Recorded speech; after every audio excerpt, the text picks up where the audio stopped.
হুসাইন আহমদ মাদানী রহমতুল্লাহ আলাইহি একবার হাটহাজারী মাদ্রাসায় আসছিলেন। আজ থেকে 50 বছর আগের কথা হবে। কারো মনে আছে কিনা আমি জানি না। আহমদ শফি সাহেব রহমতুল্লাহ আলাইহি যদি জীবিত থাকতেন তাইলে ওনার কাছ থেকে হয়তো আমার কথাটাকে সত্যায়িত করা যেত। ওই সময় কোনো নলের ব্যবস্থা ছিল না। হাটহাজারীর পুষ্কুনির সিঁড়িতে বসে উজু করতে হইতো।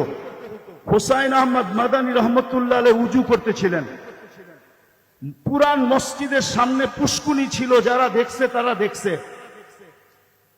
ওইটার এক পারের দিকে, দক্ষিণ পারের দিকে একটা পিপিলিকা পানিতে হাবুডুবু খাইতেছিল, কারো চোখে পড়ে নাই। হুসাইন আহমদ মাদানী রহমতুল্লাহ আলাইহির চোখে পড়ছে। উনি উজু ছাড়ছেন, ওই দিকে গেছেন। পানিতে নামতে নামতে হাঁটু পানিকে অতিক্রম করা রান পানি পর্যন্ত নামছেন। তারপরও পিপিলিকার নাগাল পাইতেছিলেন না। তো উনি মেসওয়াক বাহির করে আগে বাড়াইয়া দিছেন, পিপিলিকাকে উঠাইয়া উপরে ঝেড়া দিছেন।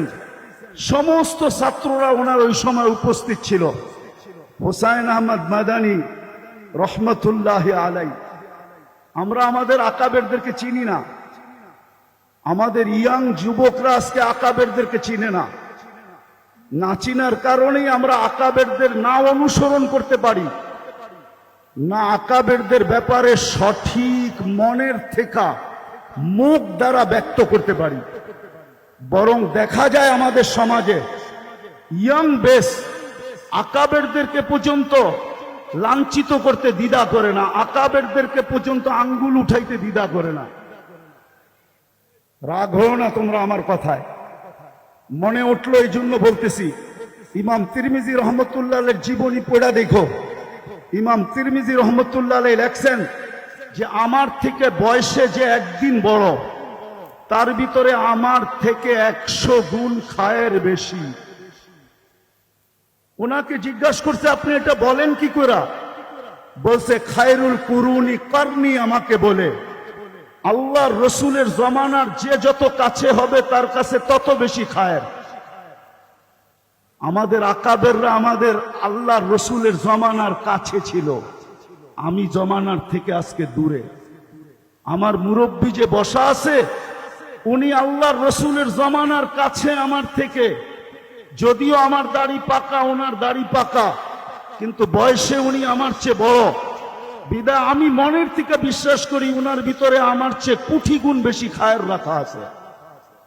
তো যেটা বলতেছিলাম, হুসাইন আহমদ মাদানীকে জিজ্ঞাসা করছে হযরত আমাদেরকে বললেই তো পারতেন। তো উনি জবাব দিছিলেন হাকাদা উমিরনা, আল্লাহর আমর আমার দিকে ছিল, বিদায় পিপিলিকাকে বাঁচানো আমার দায়িত্ব ছিল, তোমাদের দায়িত্ব ছিল না। রসুলের আদর্শ তো আমাদেরকে এটাই শিখাইতেন। আজকে সারা দুনিয়ার মুসলমান 200 কোটি হওয়া সত্ত্বেও দুনিয়ায় বর্তমানে যত আলেম ওলামা আছে 50 বছর পিছে গেলে এত আলেম ওলামা ছিল না। আজকে যত মাদারেস আছে এত মাদারেস ছিল না। আজকে যত হেফজোখানা আছে এত হেফজোখানা ছিল না। আজকে যত খোতাবা আছে অতীতে এত খোতাবা ছিল না। কিন্তু আজকে যতটুক দুর্দশা 50 বছর আগে আমাদের এরকম দুর্দশা ছিল না। কসম খোদার, আমার মুরব্বীরা আছে কিনা জানি না,